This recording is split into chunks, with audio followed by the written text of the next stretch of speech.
On a related note, Luke Harper announced on Tuesday that he has since asked for his release from WWE, which you got to assume will be granted at some point. Because if you ask for your release and post about it publicly on Twitter and they don't grant it, they kind of look like assholes. Now, it was reported, I believe by PW Insider, that Harper's contract is up in November anyway. So even if they don't grant it, Harper is going to be a free agent by the end of 2019. Now, granted, it's April. He would have to sit out for the next 7 months, which is kind of a long time. So hopefully they would grant him his release anyway. It's not like Luke Harper's going to go to fucking AEW and blow the roof off the place. He likely will, because he's a great athlete, but it's not like he's a former world champion. He's not Sasha Banks. She's a person I do not see being given her release. That's what's going on here. I don't see Sasha Banks being granted a release anytime soon, if ever. They would likely wait until her contract was up in order to let her go. Luke Harper isn't really much of a game changer. He never has been. He is a great athlete. I'm a big Luke Harper fan. I'm just saying in terms of, like, they'd be more willing to let him go just because he's not changing the face of the WWE title scene. He wouldn't make a major impact anywhere else. So I could see them letting him go maybe even by Friday. They usually do the releases on Fridays, so maybe that's when they'll do it this week. Who knows? But, yeah, Luke Harper has asked for his release excuse me, from WWE in a post on Twitter. I mean, he'd already asked it prior to that, I would assume, but it wasn't made public until he posted about it on Twitter on Tuesday. And as I talked about in hashtag AskGSM on Wednesday, this should hardly come as a surprise. Luke Harper has been one of those guys where it's been evident for a while now that WWE should have done something with a long time ago, and when they didn't, the first 2 or 3 times, it was pretty obvious they were never going to, at least in a singles capacity. Harper's now been on the main roster since 2013. That's a 6-year run right there, not even counting his time in NXT and FCW and the other shit that he was doing with WWE. So probably closer to a decade when you count NXT and FCW and all that other shit. Probably closer to like 2011.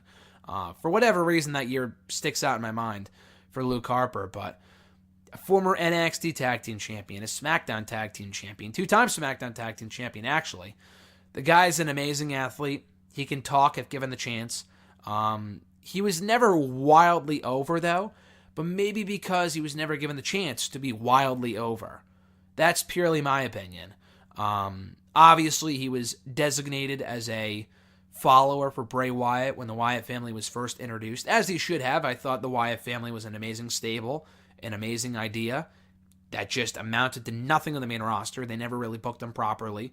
Despite the various incarnations of the stable, it never really went anywhere, and it just faded off into obscurity, and we were never able to get that real Wyatt family stable that was intimidating and was a dominant force on the main roster. They would be built up for a short period before ultimately losing to the likes of John Cena, The Undertaker, Randy Orton, you name it, they were probably beaten or buried by those people. So that was the Wyatt family. Harper did break off on his own after the first Wyatt family dissolution, the first split in late 2014. Quickly became Intercontinental Champion, so that was pretty cool. Had an awesome ladder match with Dolph Ziggler back at TLC 2014, which is well worth checking out if you've never seen it.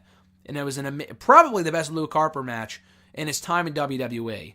Had a great performance in that show, lost the belt, but an amazing outing nonetheless.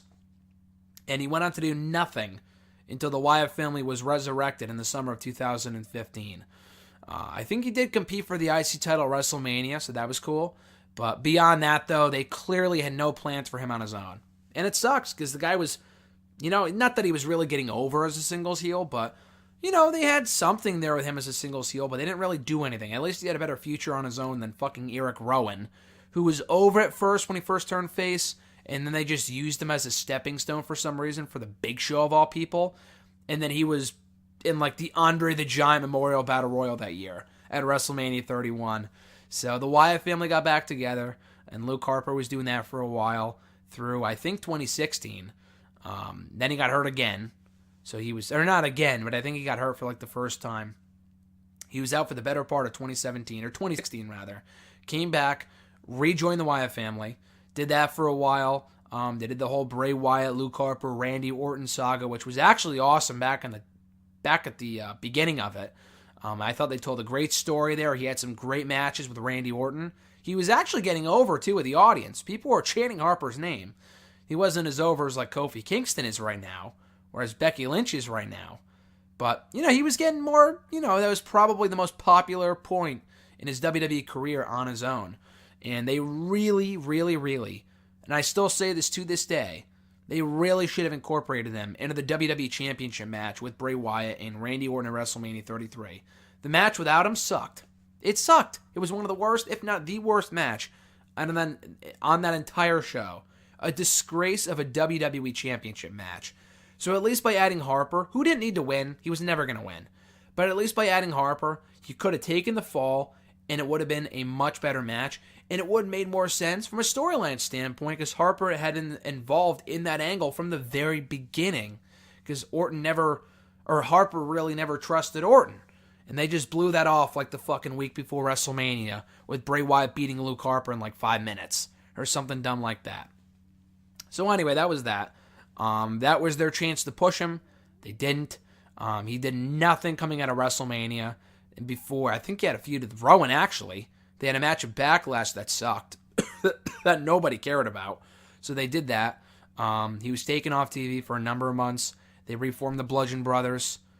Okay. I guess it's better than nothing for Harper, but that was probably the biggest missed opportunity in his entire career in WWE. Was them not pushing him as a singles babyface in the early part of 2017. So they did that. Bludgeon Brothers back together. Harper and Rowan. They won the SmackDown Tag Team titles at WrestleMania. They held the belts for a while. Had a pretty dominant reign. Beat the New Day. Beat the Usos. Beat Gallows and Anderson and a few other teams. Dropped the belts to the New Day 2 days after SummerSlam last year. In a very good match. I was actually at the SmackDown where the New Day won the belts from the Bludgeon Brothers. And we had not seen Harper since. I think he worked a few NXT house shows. Which was cool. I think against Ricochet, if I'm not mistaken. And then he got hurt. I think he broke his wrist or something. And he was out for a few months. He only recently resurfaced at the Worlds Collide event, which was over WrestleMania weekend at WrestleMania Access. I think it was at that Access session where he faced Dominic Dijakovic. I want to say Dijak. I should probably just say Dijak, but whatever. I was at that session. I missed the match. Watched it on the network last week. Great match. Well worth checking out. And then he asks for his release 2 days later. Because he probably knew, listen, they have no plans for me. They're not going to do anything with me. I appeared randomly in the Andre the Giant Memorial Battle Royal. Poor fucking guy, too, by the way. He was in the Battle Royal. It was hard to tell from all the way up in the cheap seats and the nosebleeds at WrestleMania because I was there in attendance. And I'm like, is that Luke Harper? That looks like Luke Harper. And I was watching on the Titantron. He had that face-off with Braun Strowman. And he got tossed closer to the end. And then I'm like, okay, he lost, whatever. And I went back to check out the list of participants in the match to see who I missed. On Wikipedia, his name wasn't listed. I checked out another article that listed the participants in the match. His name wasn't listed. I'm like, am I crazy here? Was he actually in the match? Or because people weren't really talking about Luke Harper, but he was in the match.